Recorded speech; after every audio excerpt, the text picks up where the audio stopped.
Bismillahirrahmanirrahim. Assalamualaikum warahmatullahi wabarakatuh. Pada kali ini saya akan mempresentasikan materi tentang kepemimpinan dalam organisasi. Baik, yang pertama adalah pendahuluan.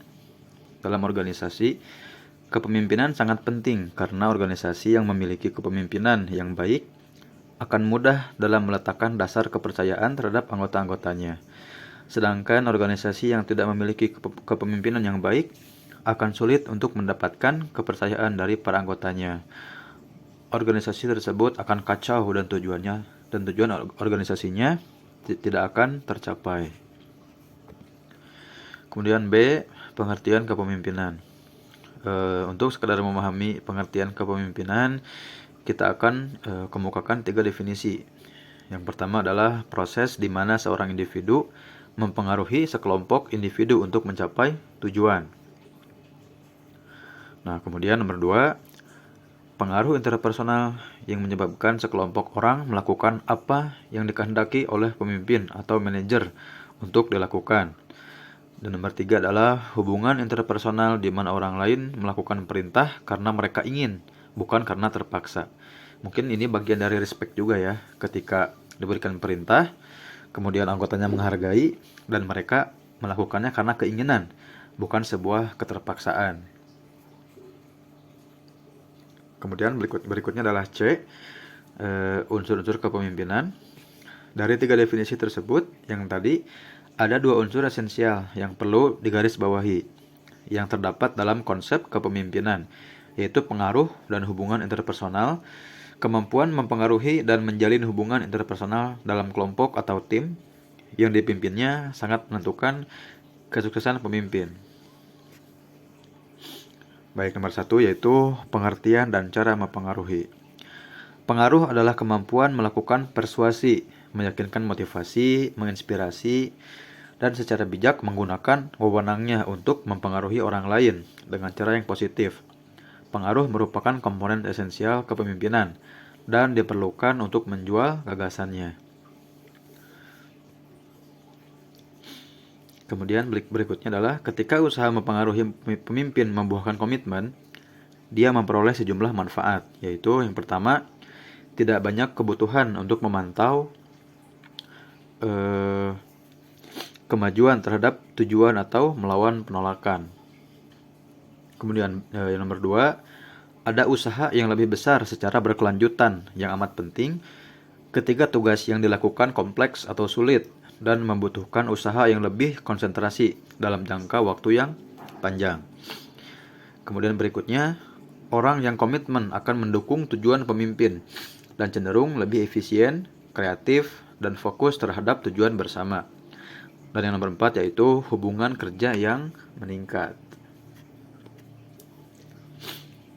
Kemudian nomor 2 yaitu hubungan interpersonal.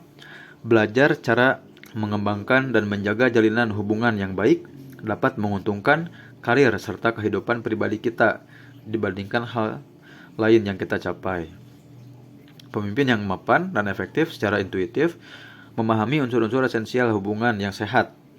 Ketika ada sesuatu yang tidak beres, sinyal intuitif memberitahunya.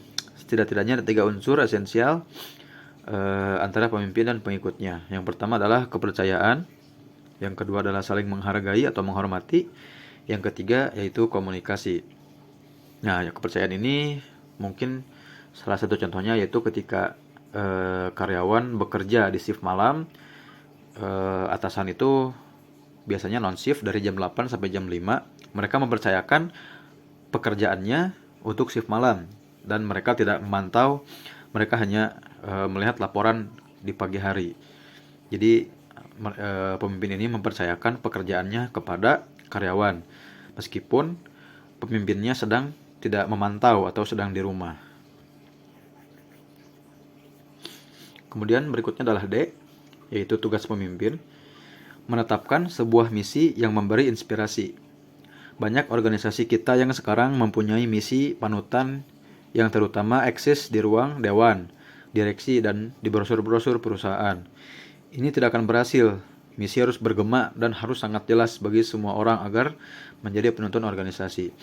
Nah, ini di perusahaan tempat saya bekerja pun banyak visi yang diterapkan dalam bentuk spanduk ya, dalam bentuk spanduk visi, misi, dan moto perusahaan.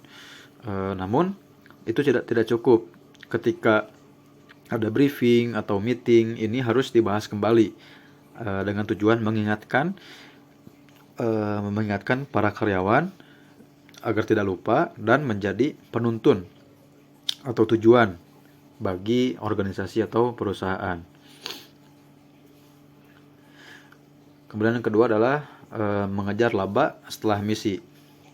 Laba adalah produk sampingan yang tidak dapat dielakkan dari sebuah bisnis yang dijalankan dengan sukses sesuai dengan sebuah misi dan tujuan yang telah diuraikan sebelumnya.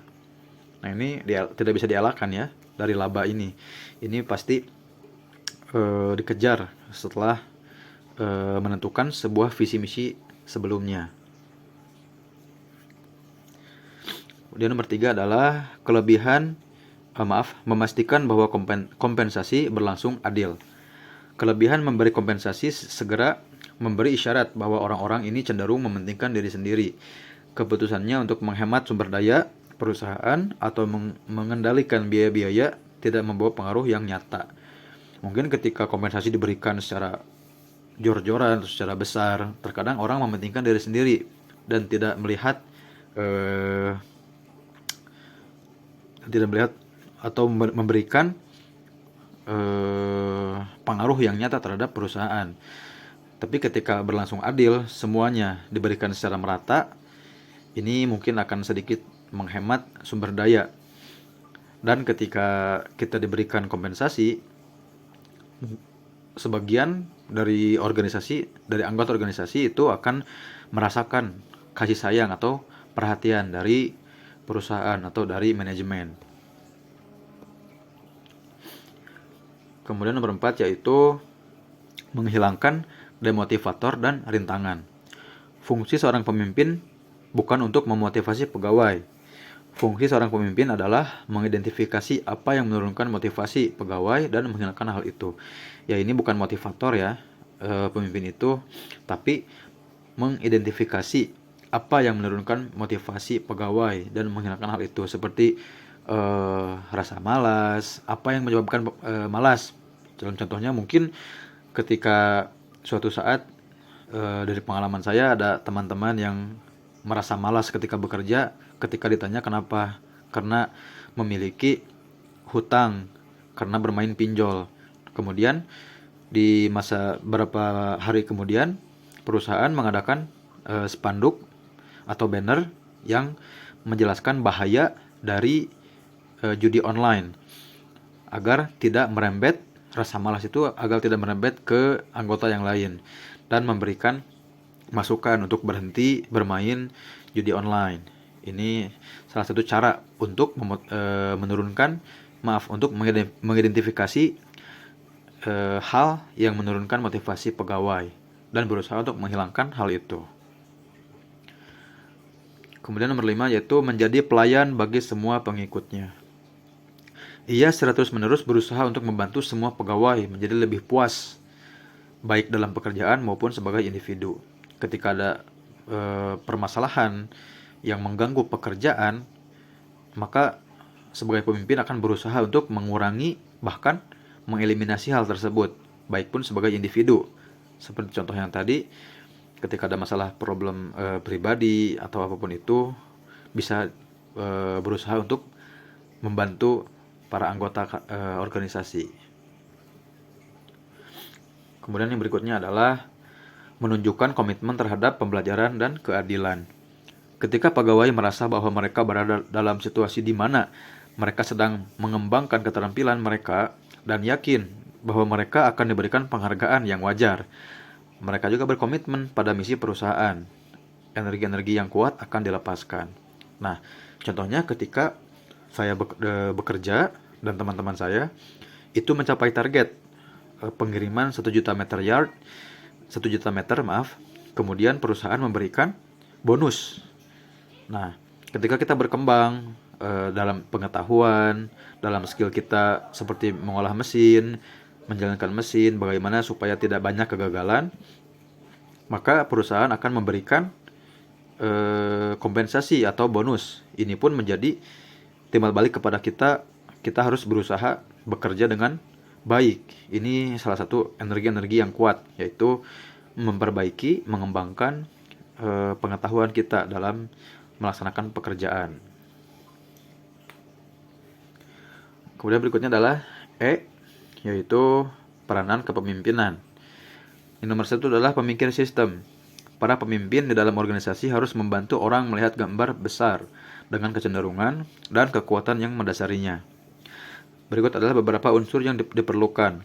Yang pertama yaitu menghindari solusi yang bersifat gejala dan memfokuskan pada sebab yang mendasarinya.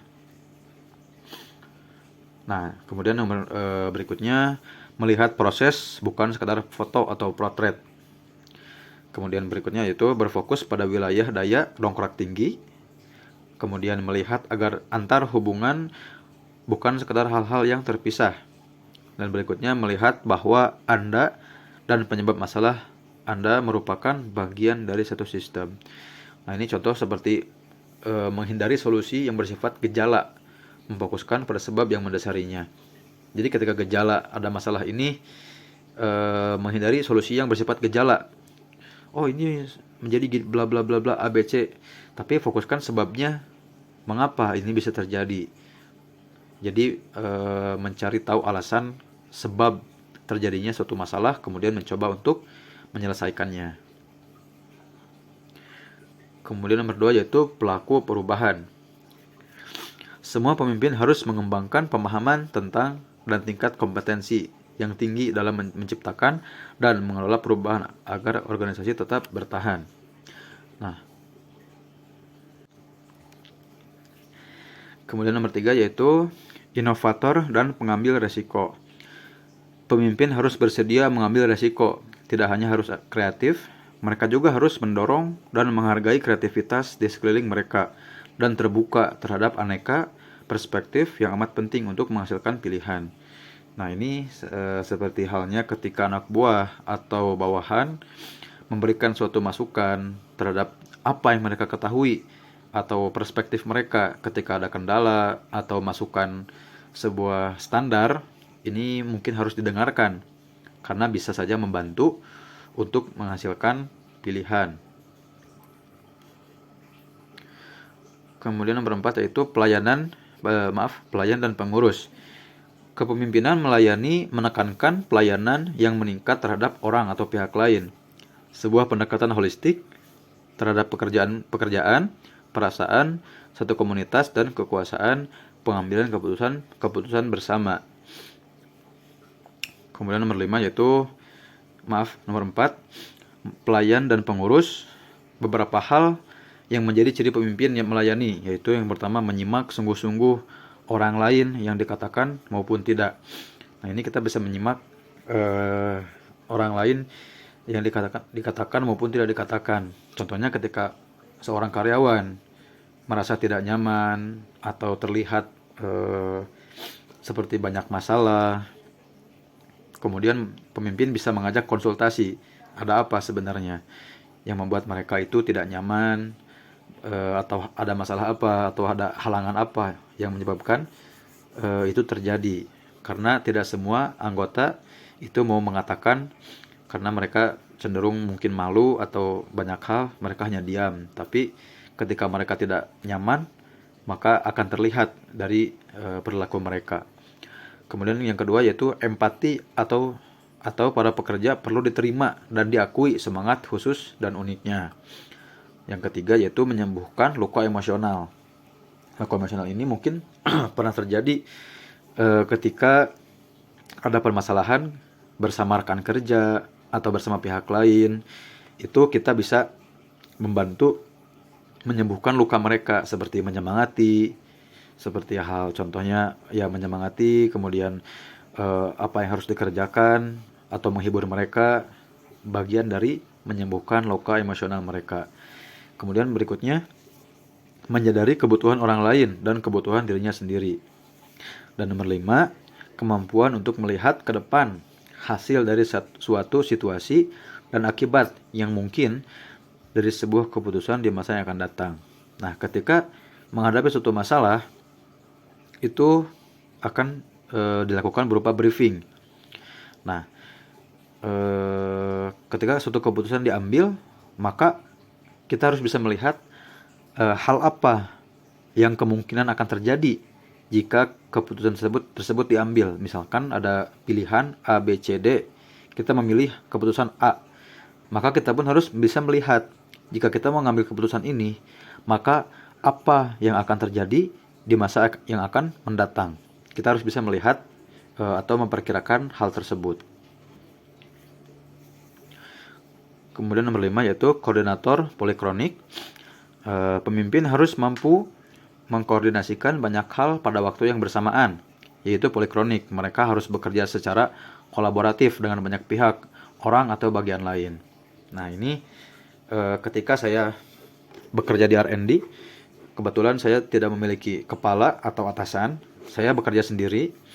Nah, ini saya banyak berhubungan dengan bagian lain. Ketika saya melakukan percobaan pengetesan kain, saya harus berhubungan dengan marketing, dengan manajer, kemudian dengan orang-orang di lapangan. Ketika saya mengerjakan percobaan, otomatis manajer akan menanyakan, sudah sampai mana prosesnya?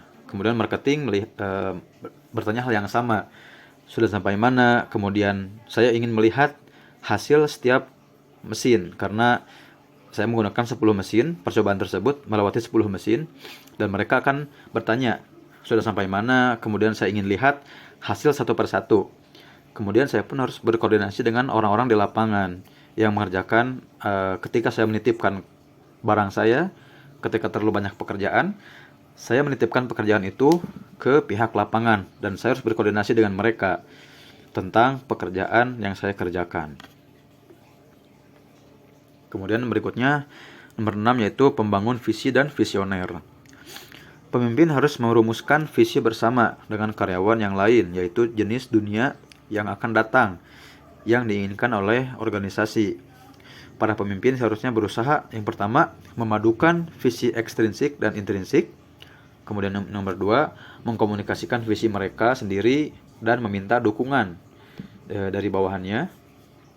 Kemudian nomor 3, mendorong visi pribadi yang berasal dari visi bersama. Dan nomor 4 yaitu mempertahankan visi sebagai proses yang berkelanjutan. Kemudian berikutnya adalah F, jenis kepemimpinan. Kepemimpinan dibedakan menjadi 2 jenis, yaitu kepemimpinan strategis dan kepemimpinan operasional. Kepemimpinan strategis meliputi seperti aktivitas, seperti menetapkan visi yang jelas, memelihara budaya yang menghubungkan seperangkat nilai dan visi, dan menyatakan program-program yang harus dilakukan atau keharusan strategis yang harus dilakukan oleh organisasi. Nah, yang pertama yaitu kepemimpinan operasional. Pesan pemimpin senior meskipun menentukan harus didukung dan dilaksanakan melalui praktek kepemimpinan operasional agar pegawai memahami kemana yang dituju mereka dengan visi tersebut, untuk memahami bagaimana mengaitkan pekerjaan mereka dengan keharusan-keharusan yang strategis. Kemudian nomor 2 yaitu kepemimpinan strategis yang efektif. Kepemimpinan strategis efektif ditandai oleh beberapa tindakan tertentu.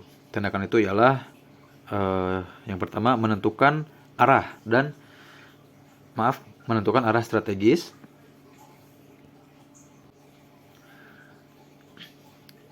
Nah, arah strategis jangka panjang yang ideal memiliki 2 bagian, yaitu ideologi inti dan visi masa depan. Ideologi inti memotivasi pegawai melalui warisan perusahaan, tetapi visi masa depan mendorong pegawai berkembang melampaui capaian saat ini dan menuntut perubahan yang signifikan dan kemajuan untuk direalisasikan. Kemudian yang berikutnya, mengelola portofolio sumber daya perusahaan.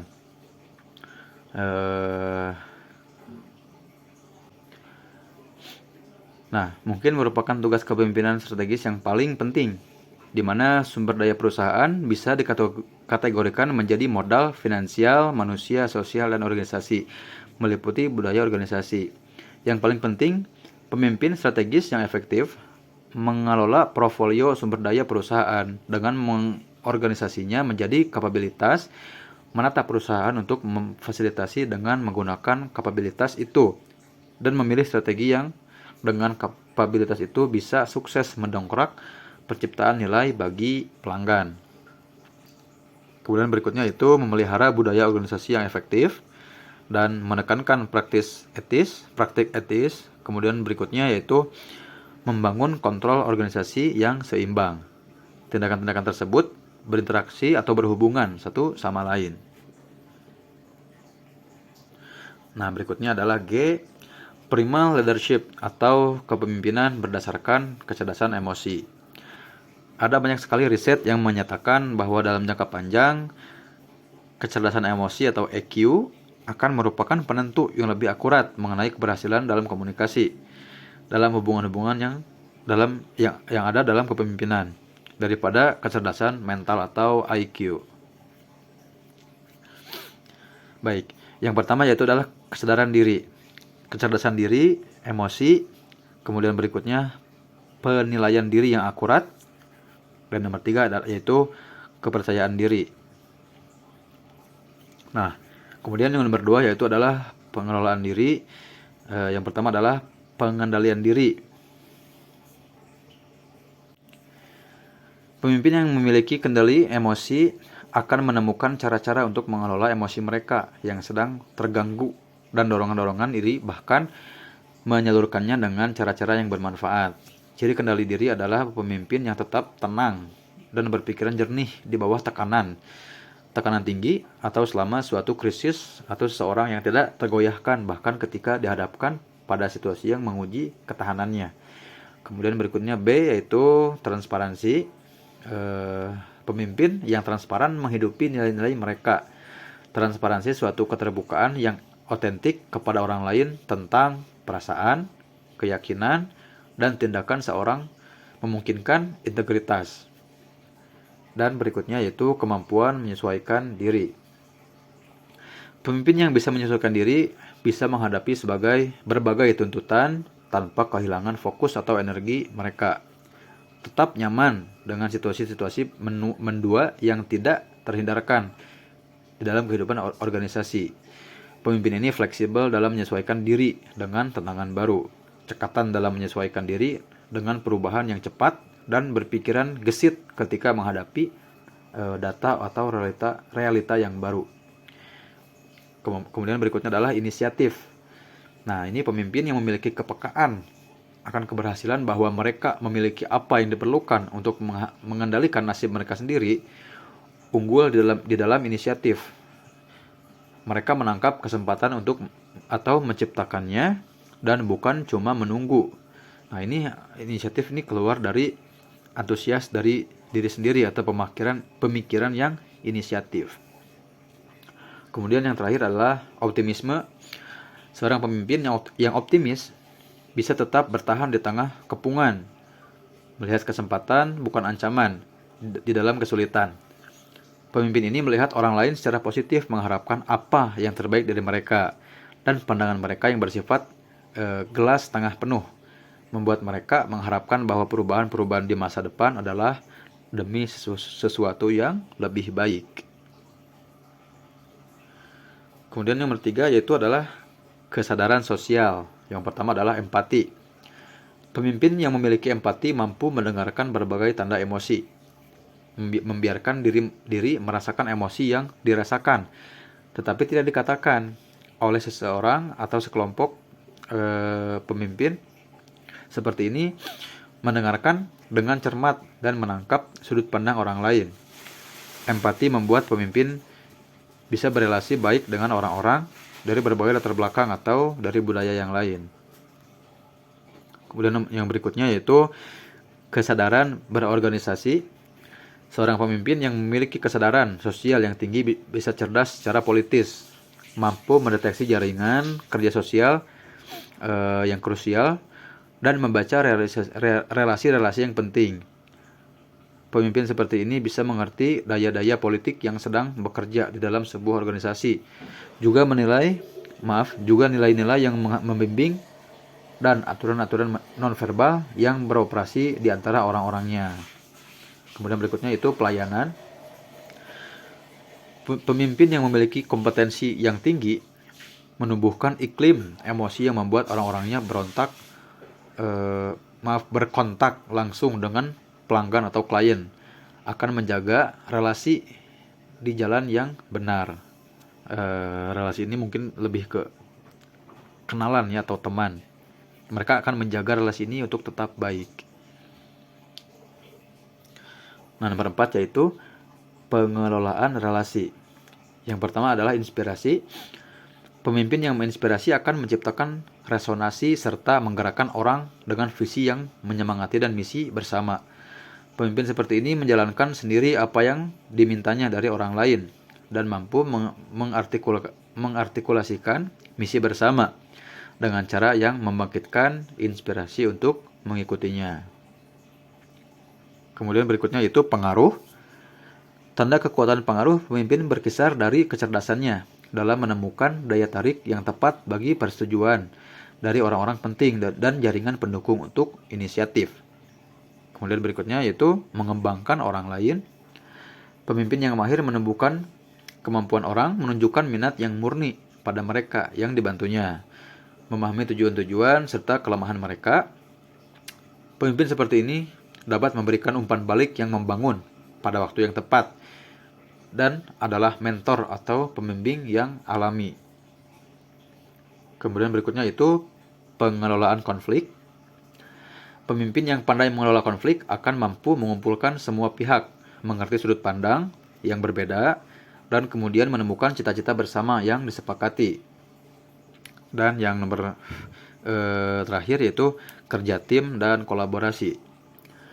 Pemimpin yang mampu bermain dalam tim akan menumbuhkan suasana kekerabatan yang ramah, dan mereka sendiri mencontohkan penghargaan, sikap bersedia membantu, dan kerjasama.